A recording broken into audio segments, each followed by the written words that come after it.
All right, let's dive right into this explainer. If you've ever felt like your motivation just completely fizzles out when you need it most, you are in the right place. Today, we're breaking down Thomas Alethea's 12 Steps to a Good Life. We're going to figure out how to actively build up our willpower, self-discipline, and resilience. Trust me, this breakdown is going to fundamentally shift how you approach your own personal growth. So, let's start with a tough question. Why do our absolute best intentions usually just fail? Look, we have all felt that universal pain of an abandoned goal or a totally failed diet. It leaves us wondering why our raw effort just never seems to be enough, right?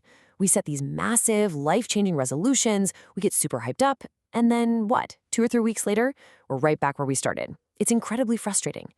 But the source material reveals something fascinating. We're usually motivated by deficiency. We're driven by fear and self-criticism rather than a drive for true, sustainable growth. And it really comes down to this core idea. You can suffer the pain of discipline, or you can suffer the pain of regret. We have this bad habit of relying on punishing self-criticism to force ourselves into action, rather than just building a reliable system that works for us. Think about it. The pain of regret, that's a heavy, lingering burden that sticks with you. But the pain of discipline, that's actually just the temporary discomfort of creating a new habit. It's really about accepting that, hey, some discomfort is absolutely necessary if we want to see real progress. Now, to understand exactly why that progress is so uncomfortable, we need to meet the 800-pound gorilla in the room. And this represents your unconscious mind. We really have to internalize that our conscious mind is essentially just riding on the shoulders of this giant 800-pound gorilla. And honestly, nothing is going to change until we learn how to manage that unruly unconscious side. You might consciously say, I want to go left and tackle this big, difficult goal. But if the gorilla wants to go right, toward the couch and comfort, well, guess who wins that tug of war? That brings us to Section 1, the Willpower Reality Check. We're separating myth from reality here. Let's completely tear down the old 19th century myth that willpower is some sort of moral force. You know, the idea that if you fail, it's a deep flaw in your character? That's just guilt talking. Modern reality shows us something entirely different. Willpower isn't a magical character trait. It's actually a finite energy reserve. It's exactly like a physical muscle. When you use it all day long to make decisions at work, it gets tired. Understanding this completely shifts the game because it means we have to strategically manage our energy, not just beat ourselves up. And because it's a finite resource, we have to protect it fiercely from what we call the HALTS factors. That stands for hungry, angry, lonely, tired, and sick. These 5 things, they are the ultimate willpower destroyers. So the rule is, you should literally never make major decisions or test your discipline when you fall into the HALTS trap. If you're trying to stick to a new habit, you absolutely must prioritize your physical and emotional baseline first. Otherwise, your willpower muscle is just going to give out on you. Moving right along to Section 2, building self-discipline, let's talk about taming the trickster. Since we know our willpower is short-lived and gets easily drained, we have to use it strategically to build automated habits. That is the true essence of long-lasting self-discipline. But to do that, we need to know what we're fighting against. Enter the pig, personal instant gratification. To develop real discipline, we have to stop feeding this cranky inner trickster. It constantly uses distraction and procrastination just to avoid any sort of discomfort. The pig couldn't care less about your grand 5-year plan. It only cares about feeling perfectly comfortable right this very second. So how on earth do we outsmart the pig and that 800-pound gorilla? 3 minutes. That's it. To bypass the intense resistance of your inner trickster, your absolute secret weapon is setting ridiculously small, 3-minute time blocks for whatever you need to do.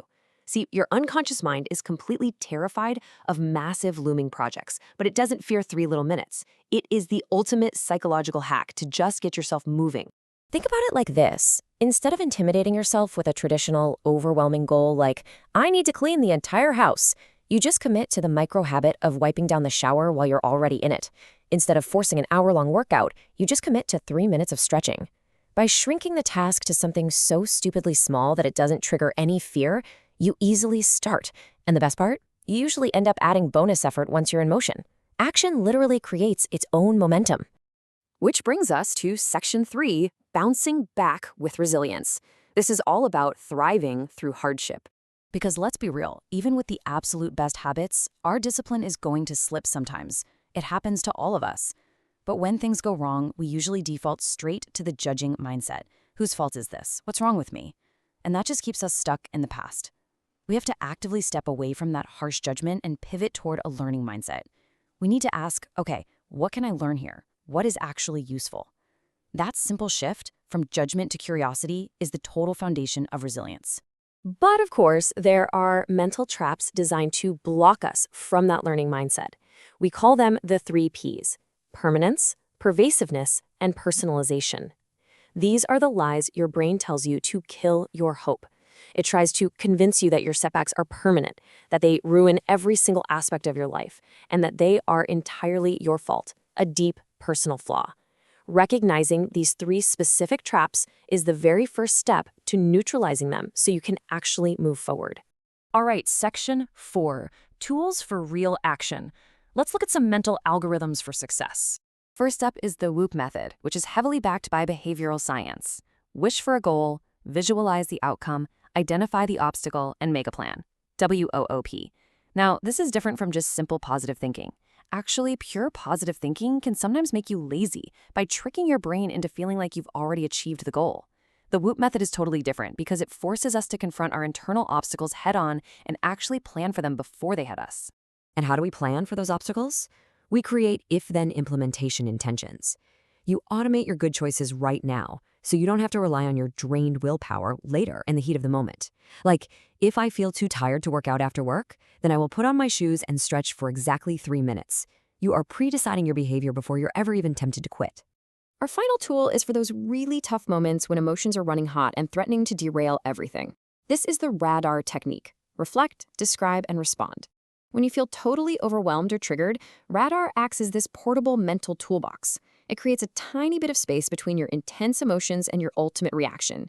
It allows you to pause, acknowledge what's happening objectively, and then actually choose your behavior instead of just being totally controlled by your immediate emotional reflexes. Well, we have covered a ton of ground today, from understanding our finite willpower battery to taming the inner trickster and using tools like WOOP and radar to build up some serious resilience. So, keeping all of that in mind, what ridiculously small 3-minute step are you going to take today? Remember, mastering these skills isn't about being perfect right out of the gate. It's about those tiny, structured actions you start right now. Thanks so much for joining me on this explainer, and I'll catch you next time.